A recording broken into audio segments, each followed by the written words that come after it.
This episode was recorded earlier in the year and without prior knowledge of a more recent court case involving a person mentioned in this podcast. Hi, my name is Martin Purnell and welcome to Off-Grid Christianity, a weekly podcast for those who go or don't go to church and where we can meet and hear from those that have made their faith count. This podcast series is to encourage via conversation. You can contact us as well by email, ogc@accessradio.biz. The address again, ogc@accessradio.biz, and biz is spelled B-I-Z. Also, a website is now available, www.offgridchristianity.co.uk. So please enjoy today's guest, who is an author of several books and has a master's degree in Evangelism, a doctorate in church planting, plus a bachelor's degree in history. Before entering the Church of England in 1996, our guest worked in law. He's also a family man, oh yes, and is now the Bishop of Bolton. So, why do so many people with a background in law or currently in law have a Christian faith? Wikipedia calls our guest a suffragan bishop, but what does this title mean? Why did he write his recently authentic published book, The Art of Fasting? A previous book was about David Watson, who incidentally was one of my influences when I first became a Christian, who, like our guest, will always be associated with St Michael of Belfry in York. What does David Watson mean to our guest now? And what can we learn from David Watson's life 40 years on? And what has he learnt from history that can be applied in today's church and life, especially as he likes to blog and author books on discipleship and leadership? It gives me great pleasure to welcome to Off-Grid Christianity, and that is the Bishop of Bolton, Matthew Porter. Bishop Matthew, thank you so much. Martin, thank you for that introduction and all those questions that we may well dip into. Fantastic. Appreciate being on the show and the conversation, so great to be here. Oh, thank you so much. Yeah, we'll see if we get any of them. I know a certain football team you're interested in, so if all else fails, we'll talk football. But before we do, let's find out a bit more about you, if that's okay, with 5 maybe not so sensible questions. We'll see how we get on. Sure. Fingers on the buzzers. If you could invite anybody from history for an evening meal, alive or dead, so that you could ask them questions, who would it be? Yeah, well, I'm tempted to go back to St Aidan. But if you want someone who's not an overt Christian, I think I would, Aidan, 6th century Celtic saint. More recently, I'd go for Winston Churchill. I know many people will go for Winston Churchill. I think he'd be a difficult dinner guest, I think. But I would like to ask him lots of questions. Yeah. I'd like to ask him, what was it really like being Prime Minister? When he became Prime Minister in 1940, when everyone thought Germany was going to take over the world, did you really think we got a chance of winning? What was going through your mind there? Yeah. How did you keep going? How did you keep the nation going? Questions like, why did you keep taking a siesta? Yes. Even during the war, Yes. Why were you dictating from the bath? All these kind of quirky things about him. But I think an incredible man with a kind of prophetic sense about his life that he knew he was called to greatness. He was, yeah. I think I'd have lots of questions for him. I think he'd be an interesting person to talk to. I had the pleasure of interviewing Anne Widdecombe a couple of years ago on Off-Grid Christianity. Yeah. And I said, yes, I would like to interview Winston Churchill. And she said, oh, no, there's no need to interview him. And I was going, well, I'd want to know what we haven't heard so far from World War II, because I love all things to discuss about World War II. Yeah, nice, yeah. And she said, no. We know about 90% of it already. There's nothing new to come out. So I think your quirky questions would be far more of interest. Yeah. It depends how far back you want to go. I would also like to interview Aidan and Cuthbert, those early Celtic saints of northern England as well. I'd like to get under their skin and find out what was going on then as well. In my time machine, I can bring back Winston. Winston. Yeah. What would you cook him? Oh, that's a good question. That would be difficult. I think I might ask him what he wants to be cooked. Otherwise, probably something pretty traditional like roast beef and Yorkshire pudding probably can't go wrong. No, you can't go wrong. I do hope you've got a good wine cellar, though, in the Bishop's Palace. Well, probably not as good as him. He did like a little tipple, didn't he? He did. Yeah. And I always want to know how he got his cigars and all his champagne that he used to drink from France. Well, I'm told he often didn't smoke those cigars. They were just in a lot of it for show. Oh, really? Yeah, I mean, he did some of them, but a lot of the time he didn't smoke them. Yeah, and ask him where he was in his Christian faith, if he had one at all, because I've heard different stories on that as well. Yeah, me too. Certainly there's that prophetic sense about his life, wasn't he? Yeah. He knew he was called to something significant. Yeah. Fascinating character. Great answer. This is going to be a great podcast. Question 2. Who is your favourite biblical character or favourite biblical story or favourite parable, please? Yeah, well, I don't think I've got a favourite Bible character, but I will pick one who really interests me, and that's Jacob in the Old Testament. Abraham, Isaac, Jacob. Mainly because I think he was flawed and fascinating. Quite a lot of Genesis is actually given over to Jacob. I mean, it would make a great soap opera, wouldn't it? Yeah. Interesting, dodgy financial deals, conniving amongst his family, deception, and yet, again, knew God's calling upon his life. He had 7 great encounters with God. It seems to everyone, actually, he grows and matures despite his immaturity in some ways. So that by the end of his life, I love that picture, and it's described, I think, in the Hebrews account of him, in the people of faith in Hebrews 11. It says, as an old man, he worshipped God leaning on his stick. I love that. And it got this picture of him like leaning on his walking stick and praising God, having lived this kind of fascinating, mixed life. And yet God was with him in the midst of the imperfections. I love that. And a few weeks ago, with a previous podcast guest, we were talking about, about how he can understand why Jacob would wrestle with God. Yeah. And then as a consequence had a limp. Yeah. And that wrestling with God is something he can identify himself with as well. Yeah, well, I think a lot of us can, and maybe some of your listeners gone through some rough times or, feel like somehow they're not good enough. We all feel that sometimes, like we've got to be perfect or something. Jacob's story shows that God uses us despite our imperfections. And yeah, he does want to mature us. Of course he does. But we don't get it all right. And yet the Lord is still at work in our midst. And I find that a great encouragement. Thank you. 2 out of 2. Great answers. Question 3, then here we go. I can accept a frivolous answer as well. If you were Prime Minister for the day and could change any law or impose a new law, what would it be, please? When I was at secondary school, on a Wednesday afternoon, we used to do something called community service, where instead of doing lessons, we're encouraged to do something out in the community. And for a couple of years, I used to go and work in a special needs school. What back then was called like a mentally handicapped school. That's what we called it back then. Yeah. You know what? That really shaped my life. Going to school week after week, working with these kids, with the teachers, often I'd sit and read with these people or play with them or just hang out with them. And it just made me see a different side of life. And it really shaped me, actually. So I think I wouldn't necessarily want a government to impose that upon people, but if there was a way that people could take an afternoon out a week to go and do something in the community, whatever it is, maybe serving at a food bank or, a probation centre or something, or, see a different side of life, I think that would enrich us all. That's a great answer. It's interesting you said that would have shaped what you've now become as well. Yeah. So, we'll see what else has happened in your life to bring you to where you are now as a source of encouragement to others that are listening today to say, actually, you're not forgotten about. It doesn't matter what you've done in the past. God can still use that. Yeah, exactly. Yeah. Let's go for it. Question 4, outside of family events then, what has been your most enjoyable day out, please, Matthew? Yeah, so last year or two before I became a bishop, as well as being a vicar in York, I became an honorary chaplain to the monarch. Yes. So the Queen and the King, obviously the King now, has 2 or 3 full-time chaplains and have about 32, 33 honorary chaplains. When one becomes vacant, someone's nominated, and I was privileged to be nominated and accepted. So I became an honorary chaplain to the Queen then. And when that happens, you have to go to Buckingham Palace to one of the garden parties and you meet some of the royalty. But also, particularly first time, you go into the special tent with the new dignitaries. You go with all the brand new ambassadors and people new in post. It was a great day out. I went in, I was put in this tent with all these people who were brand new in their post, all looking a bit sheepish, not knowing what to do. So I just thought, well, I'll go around and chat to people. Yeah. So I just met some fascinating people. One of the people I spent quite a long time with was a brand new Chinese ambassador. Oh. And just like hearing about his life and why he'd been appointed to the UK. And actually, one of my brothers was living in Beijing at the time, so we had a bit of a point of conversation, but just fascinating people. And I thought, what an honour to be here amongst these people and just chat and, actually very down-to-earth way. But so it was a great day out, and saw some of Buckingham Palace and met some interesting people. Fantastic. Oh, I really like that. What a great day out. Yeah, it was. I take it the food was okay as well. Food was more than okay. Yeah. Yeah, I haven't been invited yet for some strange reason. Well, we'll see. Question 5 then. What has been your most embarrassing moment to date, please, Matthew? Oh, well, I've probably got many.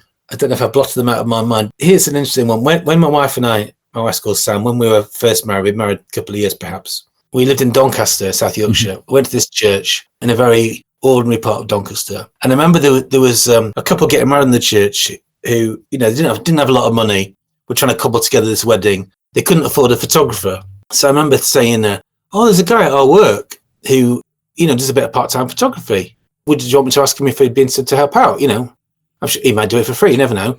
So anyway, so I had a chat with this guy. I said, no, I'd love to help. That'd be great. So we fixed this thing all up, all ready to go. So we come to the day of the wedding. And he turns up. And when he gets there, he's the ex of the bride. No. The ex-boyfriend. And it hadn't ended well. So this is like really awkward. And he's there with his camera and he's like, oh my goodness. Anyway, in the end, it was fine. At least initially, it was very awkward. Like we did, we were trying to be helpful, but yeah. Anyway, in the end, it was a happy day. But the first few moments was very, very awkward, to say the least. See, and there was I thinking, oh, he forgot to bring the film, or he forgot to bring his camera, or something like that. But no. Yeah, I was a bit responsible, to be honest. I probably should have. Anyway, there we are. It is what it is. It was fine in the end. Good. People, eh? If it wasn't for people, life would be so much easier. Yeah, exactly.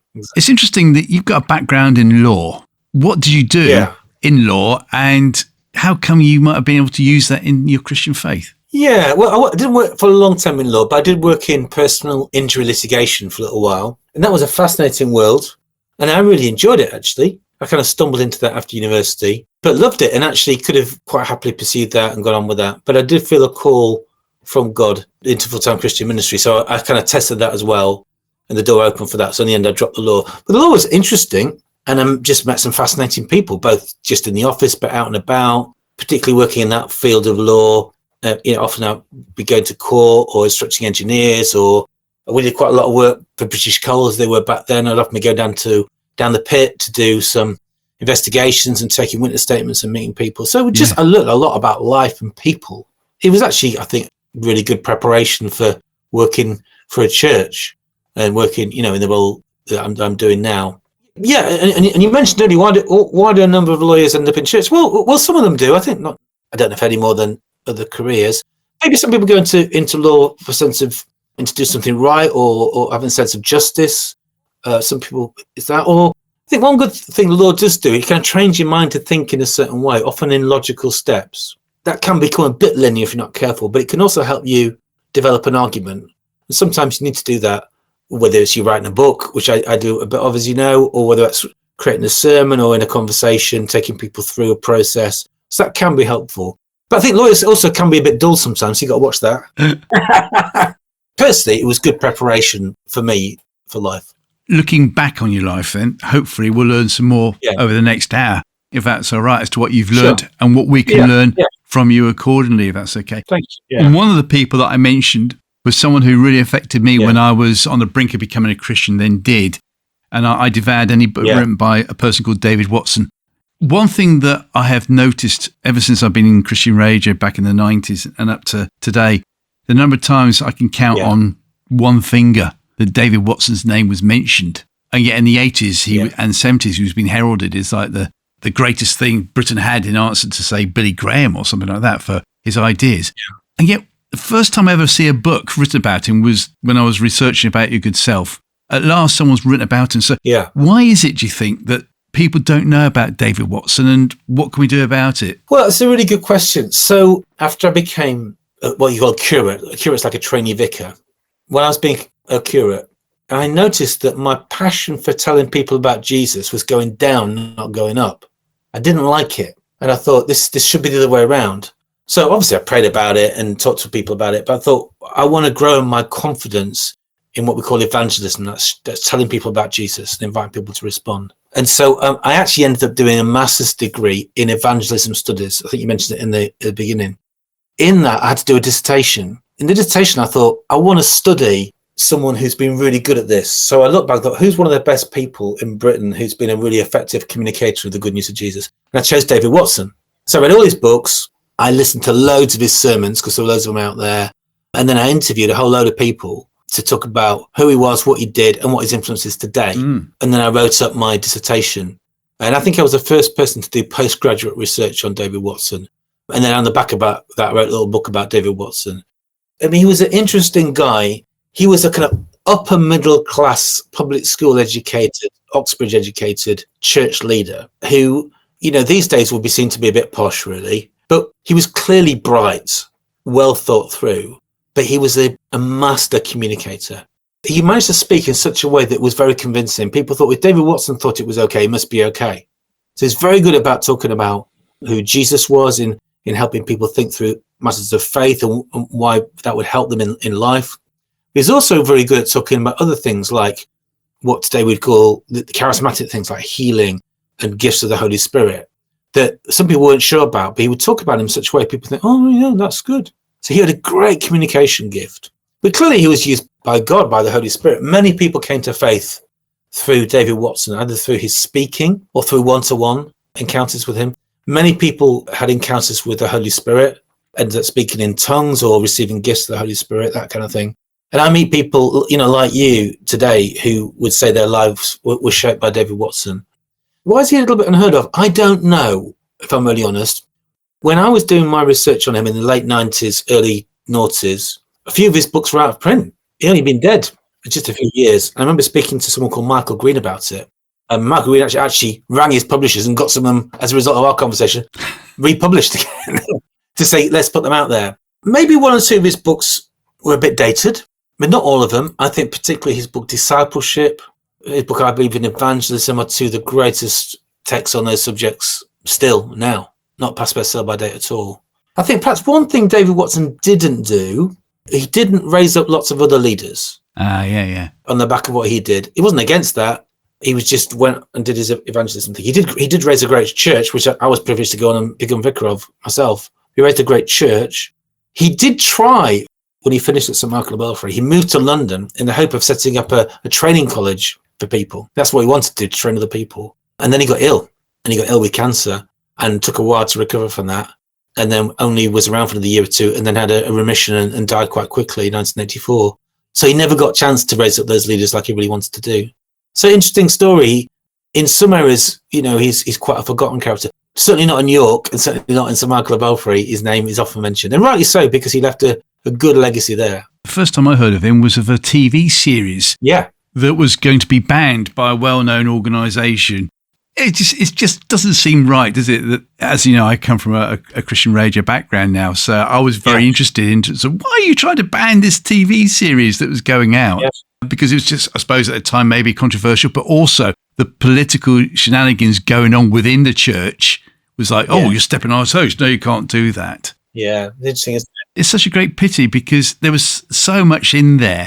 And he brought in the idea, I suppose, of house church. He brought in the idea, which I'd never heard of until I read the book. We'll open up our house and be like a bit of like a commune. Yeah. People coming here. And that in the 1980s was considered most probably wacky, but not so much now. There was so much that he had to give. It's brilliant that you've been able to write a book on him, also end up being the vicar at St Michael of Belfry. How did that come about? Yeah, that was a funny old thing. So having written this book, I was vicar in Sheffield at the time. Just about, sorry to interrupt, which church in Sheffield? It was a church called St Chad's in Woodseats, which you may never have heard of. It wasn't a particularly famous church. It was just in an ordinary part of Sheffield. It was great to be vicar there. We grew quite a lot.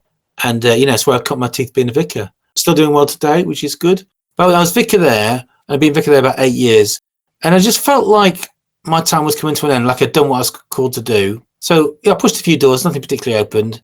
And then thought, okay, it's fine. And then one day, this guy called Roger gives me a call and says, you don't know me. We've got mutual friends. I'm the vicar of St Michael of Belfry. And I'm looking for an associate minister. And I wonder whether you might be interested in applying for the job. Wasn't offering me the job, but saying would you be interested in, having a go? So I thought, that'd be fascinating. St Michael of Belfry, I knew a lot about it, but never imagined myself ending up there. Cut long story short, I was interviewed and was appointed. So me and my wife and family, we moved there. And then after 18 months, me and Roger swapped jobs. So he became the associate and I became the vicar. Wow. Which is an unusual way of doing succession. But it kind of worked. Roger was and is a great evangelist. He's retired now, but great evangelist. And really, he was a bit tired and of running the church, and really wanted to get out there and tell people about Christ. But that's also discipleship, isn't it? He was discipling you and then was able to do something that a lot of people can't do, and that is then let hands off, let the person go for it. But he was there should you need support. Exactly, yeah. And he did a great job. And then he stayed on for the 4 years, kind of saw me in, which was great. And then he moved south. And he's retired now, still a great evangelist, still telling people about Jesus. So it's great. I've got a feeling I know where this conversation is going to go. As I said to you beforehand, we'll see. So just bear with me on this. As I say, it's not to catch you out at all. But when were you at St Chad's in Sheffield? What years are we talking about? 2000 to 2008. Right, to be after that time. But in the 90s, we were doing a live outside broadcast from Caister, I think, Skegness or wherever it was, Yeah. where Spring Harvest was at that time. Yeah. And we were doing the live broadcast every evening, especially from the youth part. And I invited on for one evening to spend time with me the worship leader, who was a fairly young un. And I said, where are you from? And he said, from Sheffield. And he said, the church. And I said, oh, not the church by chance that had to do with NOS, the 9 o'clock service. Yeah. And he said, the very one. And I said, do you mind if we talk about that? And he said, not at all. Yeah. One thing that I will always remember about this chap was that I said to him, so a few years on from when this church exploded and then imploded violently for all the wrong reasons, and it's a horrible, horrible story. I said, what has come out of that? And he said, about 300 people have lost their faith. I loved the reality. I love the fact he was being honest and then made a superb conversation piece. So without dwelling too much on it, but hopefully we can discuss it, that's right. What do you remember that time, and what have you learnt from what happened with NOS? Yes, I was around. It was particularly as I was training for a ministry and then in Sheffield. So, it was a painful time. I mean, it was painful in the sense of it started off well, but I think the leadership went off piece, really, and wasn't accountable. I think the biggest piece of learning, I think, is leaders must be accountable. And Chris Brain and just wasn't. And started off well, but ended up going to some strange, not theologies and strange practices, and wasn't accountable. Various people were kind of trying to, pick up the pieces and do things well on the back of it, and trying to make sure that certainly the Church of England, but I think others didn't just say, as a result of this, we're not going to try some new things. And people like Graham Cray, who interestingly had been vicar of St Michael of Belfry after David Watson, he helped pick up some of the pieces. He actually helped co-write a book called Mission Shaped Church, which certainly in the Church of England was very formative around about 2000. And help us think that actually we need what's called a mixed ecology of churches. So not just traditional churches, but fresh expressions of churches doing things in a different way. Learning from NOS and saying, actually, okay, we don't want the bad things, but the good things, let's take. And so there's lots of learning to do on the back of it, I think. I was a little bit young when it was all blowing up, but I was around, I was watching, I was observing.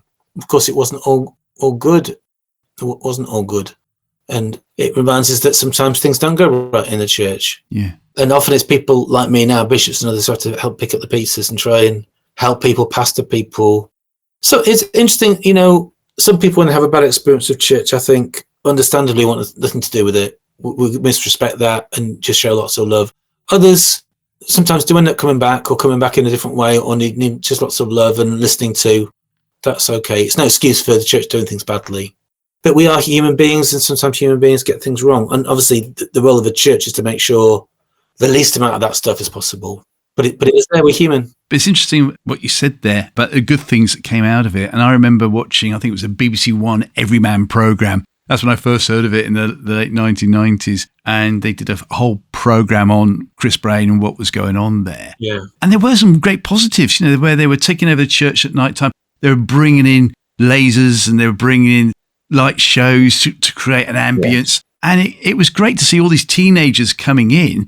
And through that, hopefully, they would learn who Jesus really was and is. Yeah. So there must be positives there. You can say, do you know what? As you said, they've got some things right. Yeah. So as the bishop now then, if I came to you and said, look, I've got this great idea.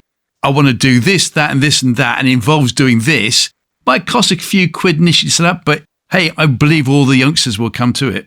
What would you say to me? I think as a bishop, I want to encourage lots of good ideas. But again, it depends who you are. I want to know who you are.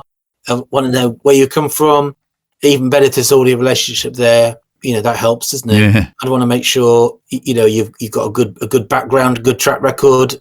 You're well trained, you're well mentored, you're well supported. And the accountability is in place, not just with the bishop, with others, with spiritual directors. You've got a team in place.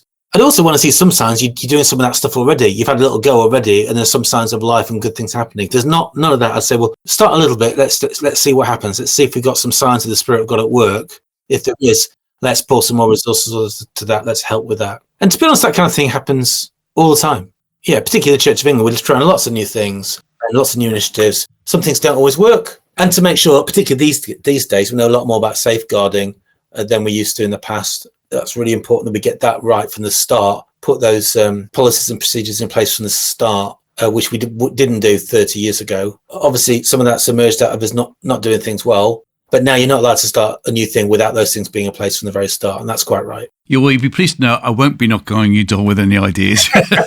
Maybe a few stupid ones, but accountability, that's a great word. It is. So assuming then that I wear a frock, with a dog collar on, and I run a church, I come to you, that might be accountable in one way because you might be my bishop.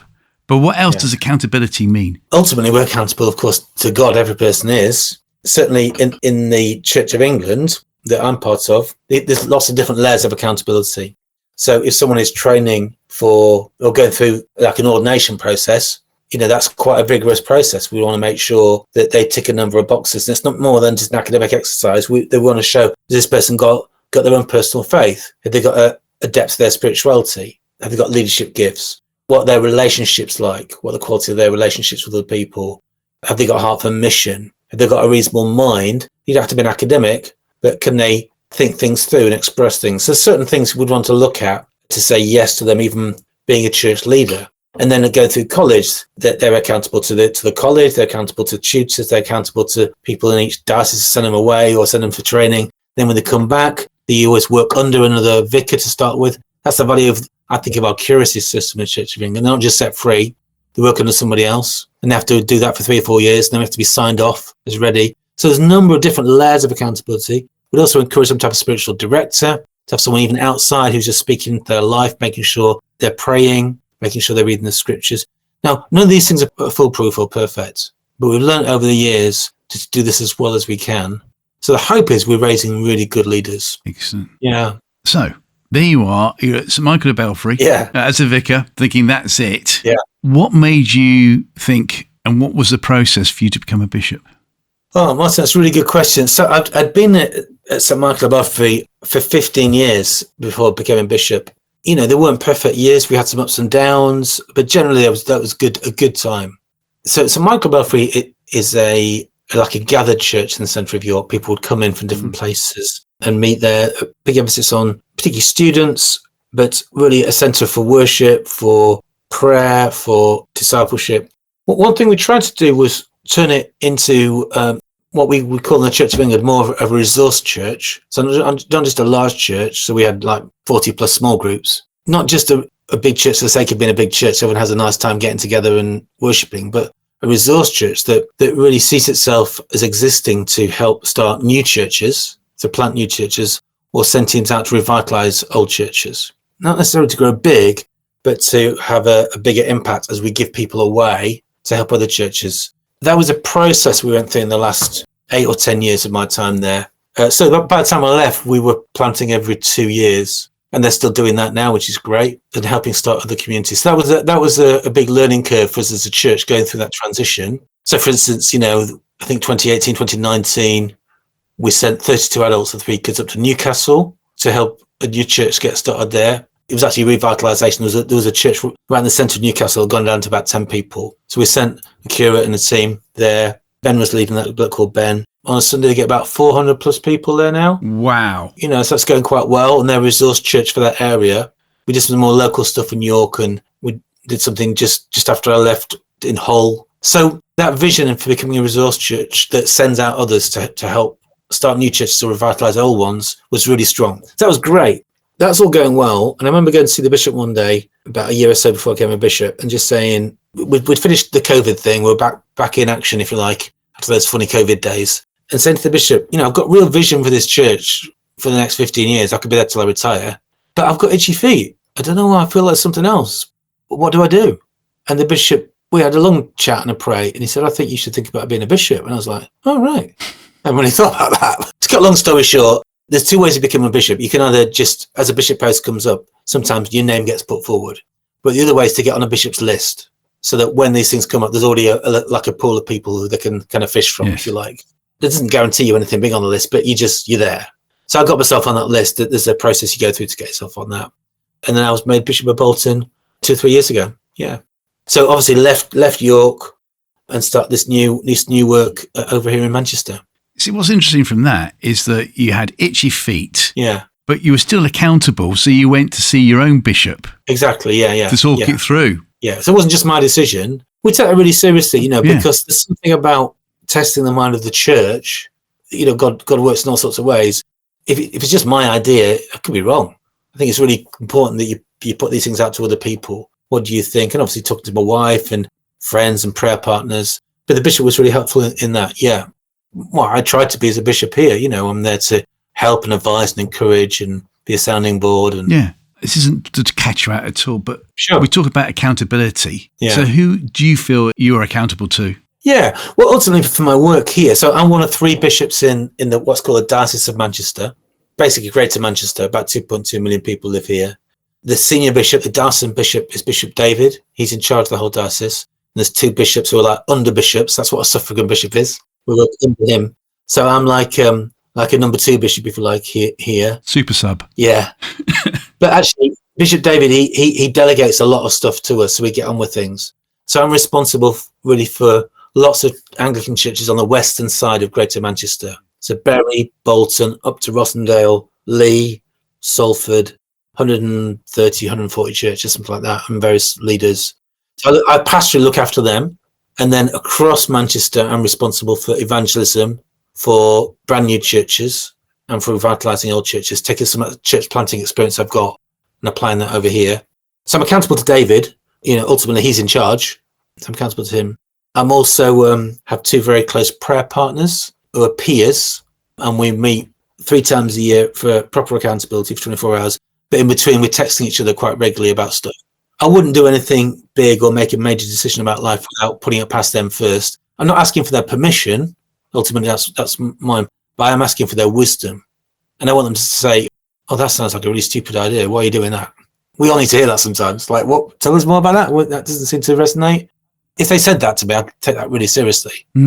Ultimately, also my wife and other friends and family. Over the years, I've had various spiritual directors who have also been very helpful, speaking to me personally about my prayer life, about, whether I'm getting enough rest, whether I'm reading the scriptures, anything I need to confess, and that's a different level of accountability. So I have various accountability structures in place, which doesn't guarantee I'll never go wrong, but I think really helps me feel reasonably confident that, I'm going in the right direction. Brilliant. Well, you mentioned about sorting out new areas to bring churches in. Yeah. And perhaps we could talk about that, if that's all right, Matthew. Sure. But also from a point of view from what you have seen personally, because I'm aware that over the past couple of months, the Bible Society brought out these amazing statistics where church seems to be on the rise. Yeah. And yet, just even a year or so ago, I was aware of how many people are actually holding on by their fingertips or are done with the church. They're not done with God, but they're done with church. And it's a question then of, as I've seen so often, you can say, I've got 400 people, 500 people, 600 people in our church, but they've all actually congregated in your church because they've just left other churches. And I think it's more like sowing the seeds to get new people in. Yeah. If I was this person then again, we'll use myself with my frock on, my dog, could I come to you and say, look, there's a redundant church over there. What do you think about it, Bishop? What would the process be so we can go out there? What would you want to see me do? Yeah, well, obviously I take that really seriously. Leadership is key in every area of life. So we want what we call missional leaders. So leaders with a heart for Christ, but also wanted to reach out and share his good news with others through word and action. So that's really important. So getting the right people is really important. And people with passion and with vision, with energy and love, people with good people skills. So for instance, at the moment, we are planning 4 or 5 new resource churches in the Greater Manchester area. We've just launched one in Wythenshawe. Mm-hmm. Wythenshawe is the biggest estate in Europe, about 100,000 people. In one of those churches, we just sent a good guy called Andy with a team from another resource church. And we're going to help him kind of renovate the building and bring it back up to scratch. And our prayer is that church grows. And as we put a bit of resource to help them, but not just grows to become a big church, but grows so that within 3 or 4 years, they can be planting into other parts of Wythenshawe and beyond. We're planning one for Bolton, where I live, and we've got a good leader in place, making plans in place for that, to start a brand new church on the western end of Bolton, hopefully next year. So we're making plans for that and praying over that and wanting them to be able to have a good team to go and get that started. Other places, we're going to churches that are perhaps struggling to build them up again. Sometimes you have to have some new leadership to do that. Not always. It's not we're trying to get rid of the old clergy. It's not about that at all. But some folk need a lot of encouragement, a lot of prayer. So we're learning how to do this well. You know, we believe the good news of Jesus is really good news. People need to hear it and receive it. Sometimes people need to see it. We need to apologize when we get it wrong, when we make mistakes. We haven't always been good at that. I think we're doing better at that, if I'm honest. But we need to be honest when we've got things wrong. We also need to show it through our actions, you know, whether it's through food banks, community groceries, all sorts of ways of just showing the love of Jesus. And actually, Manchester's got a good track record of doing that side of mission, the showing it. We've been really good at that over the years. We've not actually been very strong on the evangelism side of actually saying, we're doing this about Jesus. Actually, Jesus is really someone worth getting to know. Do you want to know him? So we're trying to step up our evangelism as well. Not embarrassed about that, because we're finding people, you mentioned the Bible Society research, we're finding people, particularly young people, are really interested in faith. They're really interested in spirituality. They're interested in church. They aren't actually interested in church. What's church about? Because so many, particularly that Gen Z, 18 to 30, 35-year-old folk, have got very few roots. Their parents didn't bring them to church or anything like that. Didn't really give them any particular moral background. Said, kind of work it out for yourself. And many of those folks have found it really difficult. They don't know what to believe or what to think. They see something like the church and think, well, maybe the church has got something. So every week, pretty much every week, because one of my jobs is I'm not based in one church. I go around, visit lots of churches. So on a Sunday, I might be in 1, 2, 3 different churches every week. I kid you not, I meet every week someone who's brand new in church. The average would be a 26-year-old male. You know, at the end of the service, I go around and chat to people. You can often spot them. I go and say, hello, how you doing? Is this your church? And they always say, no. So I said, well, why are you here? I'm here for the first time, I'll say. Great, I said. So why are you here? Most of the time I say, I don't know. I just feel like I should be in church. So here I am. That's fascinating. You know, no one's invited them. One or two have said to me, I've been reading the Bible 3 months, 6 months. Really interesting book.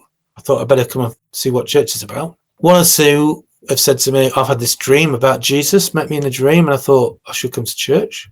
And they're not just folk from like a Farsi background. The Iranians have got a big history of meeting God in dreams, but these are just, you know, white Anglo-Saxon people. Fascinating thing going on. So I think that there is I see it, and they're very open to prayer. Often I say, would you like me to pray for you? They say, well, yeah, that'd be great. You know, what does that mean? Well, it's just ask God to, you know, look after you, and maybe if God to touch you, would you maybe fill you with his love? Would you like that? Oh, yeah, I'd love that. And often they have an encounter with the Holy Spirit. They're not yet a Christian. You know, then you try and connect them up to maybe an alpha course or some kind of newcomers course. They're looking for belonging. They're looking for meaning. And I think we've got good news to offer people. Yeah, it's a fascinating time. It is. And of course, you've also written books like The Art of Fasting. Yeah. And other books as well, the A to Z series. Yeah. How much of a responsibility is in us then for us to grow spiritually as opposed to just going to church on a Sunday? Might be a slightly loaded question, or a slightly simple answer. I don't know. Let's discuss. Yeah, well, obviously, I've got a great heart to see people come to faith. Mm-hmm. And one of my favourite things has always been baptism services and confirmation services where people mark new faith. That's really exciting. And I often get quite emotional in those services. You hear people's stories because that's just the start. You know, and you want people then to grow in faith, what we call discipleship. One of the reasons I write books is to help people, particularly on that discipleship journey. What I've found is, I think David Watson found this back in the 70s and 80s, that some of the resources out there don't always speak to the average person. So David Watson wrote some, and I'm nothing like David Watson, but I started writing some resources at the Belfry to help people. So we found, for instance, young adults we were baptizing, maybe in their early 20s. What do you give them to help them? You can give them a Bible, but what else do you give them to help them? And some of the discipleship books would just assume too much information or too many long words, or you might think that's a good book, but not for a brand new Christian. So on the back of that, I wrote Edited of Discipleship with like 26 really short chapters that you can read in 6 minutes or something. Did a similar thing on prayer to help people get started on prayer. So I write really to help people just get started or go a bit deeper. I've been doing this series recently called The Art of. They dig a bit deeper into some of those things. So the art of giving, recognizing that generosity is really, I think, at the heart of the Christian faith, being generous with our lifestyle, but also with our money. And it's not all about money, because generosity is much broader than that, but it does include your money. And often we're not very good in the UK about talking about money and giving money away. But Jesus seemed to be okay talking about that. And the Bible seems to be okay about it. So, you know, I taught on that quite a lot when I was in York. So I wrote a book about it. It's been quite interesting. Also does something on journaling, because that's been really important to me as a key tool to help me process stuff. And yeah, the book that's just come out is The Art of Fasting, because in the Sermon on the Mount, which is Jesus's basic discipleship teaching, Matthew 5, 6, 7, Jesus says, when you give, when you pray, when you fast. Not if. I don't think it's a law like thou must, but it's like, this is what you do as disciples of Jesus. But when I meet a lot of Christians, particularly in the West, many have never fasted, or think somehow that's for advanced Christians. And Jesus seems to assume, no, it's what like ordinary folk do.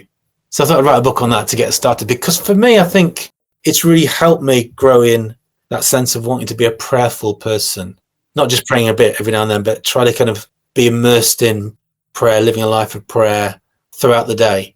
Not that I get that perfectly right, I don't mean that, but fasting's been one of the main tools to help me in that. So that's why I've just written this book. It's just come out about it. So if we take the analogy of I'm no longer a bishop or a cleric or whatever, but someone who is, say, holding on to the idea of God by their fingertips and are listening today at the moment and feel they can't go back to church for whatever reason, maybe they've been treated badly, which is often the case. Yeah. What would they have to do? What would you say to them? Well, once you don't have to do anything, I would say God loves you anyway.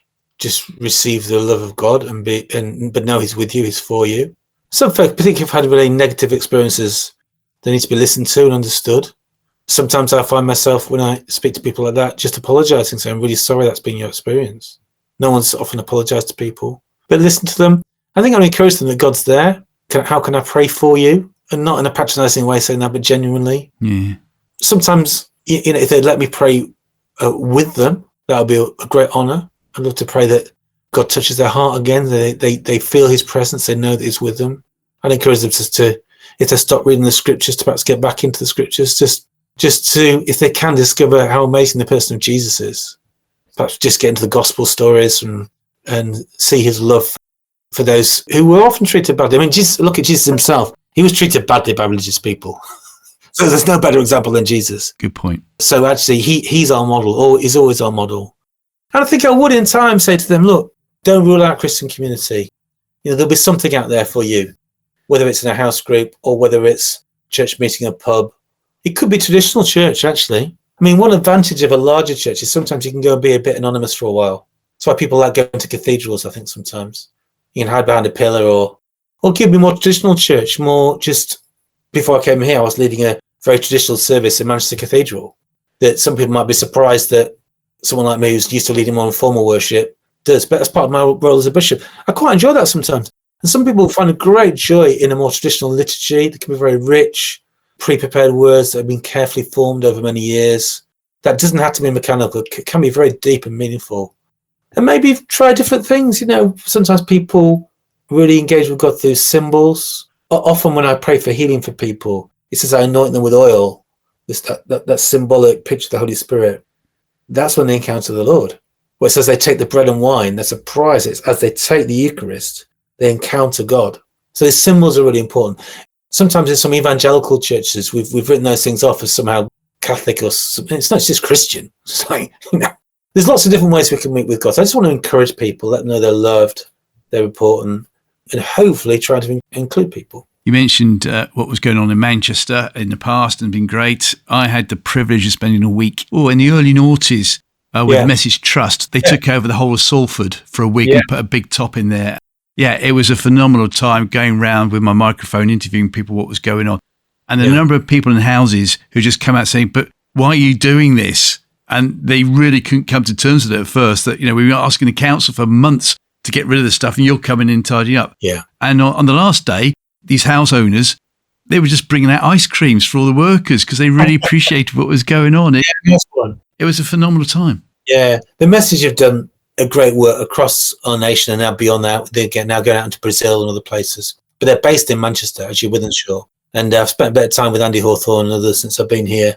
I've got a lot to learn from them. They're doing some great work. They're one of the few bodies in the UK that are training local evangelists through their advanced course, which is excellent. We've got a lot to learn from them. Doing some great things. Yes, it is a phenomenal thing. Yeah, it is. I don't know what's come back from 25 years ago when they were in Salford. Whether Salford is now a hotbed of Christianity, I don't know. It was a phenomenal time when we were there. Salford's been changing a lot as well. A lot of the housing has changed in the last 25 years. It's very mixed sociologically. Now there's a lot of high-rise in there. Young adults will be there in their 20s, just lived there for maybe 5 years. But again, those people need community, need to hear the good news of Jesus, need to show love. And the mission in Salford is a mixed bag. Some churches doing some really good work there. You mentioned the word dreams, which seems to be cropping up more and more now because we're hearing stories from other faiths where Jesus turns up in their dream. And certainly in the past, dreams, as far as some Christians are concerned, we have nothing to worry about. That's just so Freud. We don't have to worry about that. What's your take on dreams and how relevant should they be to the Christian these days? I'm going to write a book on dreams. Hey, I was going to say, it's about time you wrote a book on it. Well, because I don't think there's many people in the UK writing a lot about dreams. There's some good stuff out there, but some of it is American, and not everything American translates culturally over here. But we assume it does, but it doesn't. Yeah. And I might write a book on it because actually I'm not an expert on dreams, but God does speak to me in dreams quite often. It's one of the main ways that the Lord speaks to me. I often think he does that because he can't get my attention in the daytime. But he does. So actually, it was on my son Luke's birthday in 2015. I woke up that morning having had a dream. And in this dream, I'd written this book. I could see the book in my dream. It had 26 short chapters that you could read in just a few minutes, no long words. I looked at the front cover. It's called The A to Z of Discipleship. And I knew when I woke up, I was going to write this book. I'd written this book. So I just, woke up and thought, that's interesting. And it was one of those dreams that just gets your attention. It wasn't like the cheese I'd had the night before. So I wrote it down and just prayed over it. And so, well, what if that's meant to be? Make that happen at some point. 2 years later, that book was published. But I saw it first in a dream. So the dream was a bit of a catalyst to get writing. There were other things that helped, and I had to get a publisher and all sorts of things. But the dream helped me. Just before I became a bishop, I had this dream where I was in this old building, and I was hoovering out this really ancient fireplace, hoovering out the embers. It was all cold, hadn't been used for years. And I was hoovering out the embers to prepare it so the fire could be relit. And I remember when I was waking up thinking, that's about prayer, the powerhouse of, and one of my roles is to kind of clean out the old and then help it get fired up again. It's really helped shape me, in my role as a bishop. Sometimes I have quite specific dreams about people with words of knowledge, things like that. That can be really helpful sometimes in pastoral situations. I don't have them every day, but certainly monthly, maybe even more regular than that, about all sorts of things. So I've just learned to write them down straight away to catch them. I also go through this threefold process of discernment: revelation, interpretation, application. Really helpful. So the revelation for dream is what was it? You just get it all down. What was the content? And also I've learned to discover what are the emotions, what were you feeling? We often miss that bit. So that's the revelation. But the next bit, we often jump to all sorts of conclusions. The second bit is interpretation. What does this mean? It could mean all sorts of things. So you have to pray over that. Sometimes I might ask somebody else discerning, but what does it mean? But that's not enough either. The third thing is what do I do with it? Obviously you pray over it, but is this for me? Is it for somebody else? It may even be for somebody else, but if as you pray over that, the Lord says, don't tell them, then keep it quiet. Yeah. I've had many occasions where I felt the Lord give me a dream for somebody else, but I shouldn't tell them. And then maybe a few weeks later, I get a nudge to tell them now. And then it's just the right time. This 3-stage process can be really helpful. It really helps me interpret dreams. Occasionally I get a dream and I write it down and in the end, I just don't know what it is. I've tried to be obedient, but I don't know what it is. I've written it down. So it's a mixed bag, but I find dreams really helpful. I mentioned Jacob. He had dreams. Loads of people in the Bible have dreams. Lots of people come to faith now through dreams, particularly in the Arab community. Dreams are really significant. In a Muslim culture, they take dreams really seriously. They believe God speaks to you in dreams. So that's why Jesus often breaks through to people in an Arab culture through dreams. We need to learn how to discern dreams and to not make rash decisions on the back of them, but to see them as one way that God speaks, because he does. And I know that from my own life and experience. There was a podcast guest a couple of years ago from America, and they ended up in Morocco on the way back from working in a military base somewhere. Yeah. And they thought they'd go up skiing in Morocco, and they got to the top of the mountain when the snowstorm came in, and they realised there was a shepherd's hut. And they went in there, cowered in there for 3 days. Wow. With snow all around. On the third day, the door opened, and there was a local shepherd, a Muslim shepherd, and he was wearing sandals and a cloth whatever. Yeah. And he said, well, how come you're coming here? And the shepherd was able to explain through whatever language that God had spoken to him in a dream to go and rescue these people. And he came up in his sandals just to rescue them. Beautiful. I love that. I want you to start writing that book, please, if that's all right. It sounds an amazing book. And those 3 words that you use? Revelation, interpretation, application. They're actually useful for any prophetic discernment. You know, even if you're in a meeting and you have sense God's speaking to you, that's the revelation. What's the interpretation? What does it mean? What do I do with it?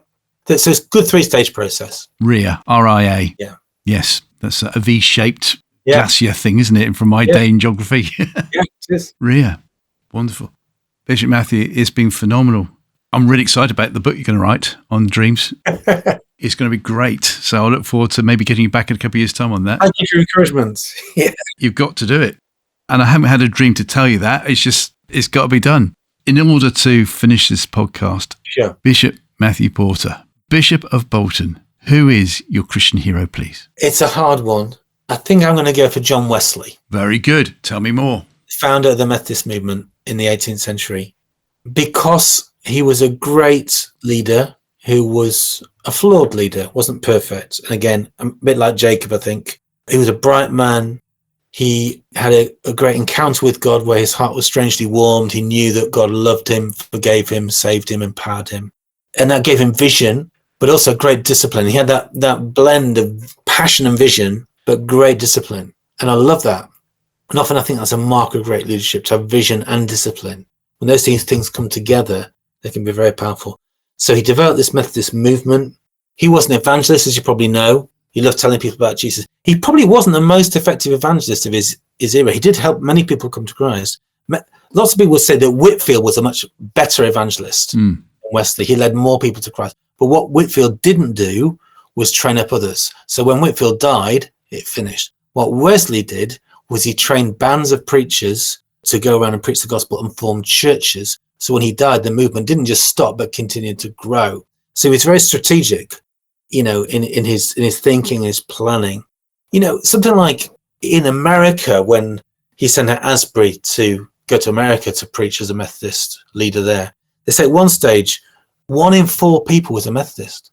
Unbelievable, the growth they saw in America. And in Britain, it wasn't quite that number. Was it 1 in 6, 1 in 7? I can't remember the exact stats. But we forget the effect this had on our nation. And it was birthed through John Wesley, through this encounter he had with the Lord, and this blend of vision and discipline. I think he didn't get everything right. You may well know he messed up some of his personal relations. He didn't have a great marriage. That's not an excuse for having a bad marriage, but he got some things wrong. But in some ways, again, that teaches us not to put him on too much of a pedestal. He's very human, but God still used him. That gives me hope. It's interesting as well, isn't it? Charles Wesley, he had a very successful marriage. He did. So, of course, you know, and Wesley probably shouldn't. John Wesley probably should never have married, probably. No. That's another whole conversation. But the point is, he didn't get everything right. And that's not an excuse to get things wrong, but it reminds us that God can use us all. And he also wanted to champion women as well in church. Very much so. Yeah, he did. And fasting. You know, he wouldn't consider you for Methodist ministry unless you fasted at least 2 days a week. Oh, really? He said, if you can't do that, go away and learn some maturity, learn to pray and fast 2 days a week, then come back and have a conversation. He thought praying and fasting was that important. There's a chapter in the book about how fasting should help us be more prayerful. I've used Wesley and Methodism as an example for that, because one of the reasons for the growth of the Methodist movement was its prayer and its fasting, which went alongside its evangelism, social action, and church planting. Very powerful. Well, I'm glad we ended up on fasting, because that's your latest book. And for those who want to know a bit more where they can get the book, it's available at all good Christian bookshops.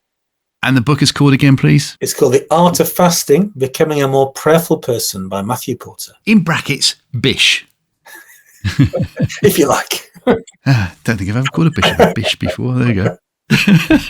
Bishop Matthew, thank you so much for your time today. I'm really going to look forward to editing all this out and listening to it again, because there's so much in there. And if any one word comes to mind, it's RIA. Very good. Revelation. Interpretation, application. The I word and application. That's it. Thanks, Martin. Thanks for your time. Cheers. God bless. God bless. Bye. And if you haven't already, please hit the subscribe button. It would really mean a lot. Thank you very much indeed.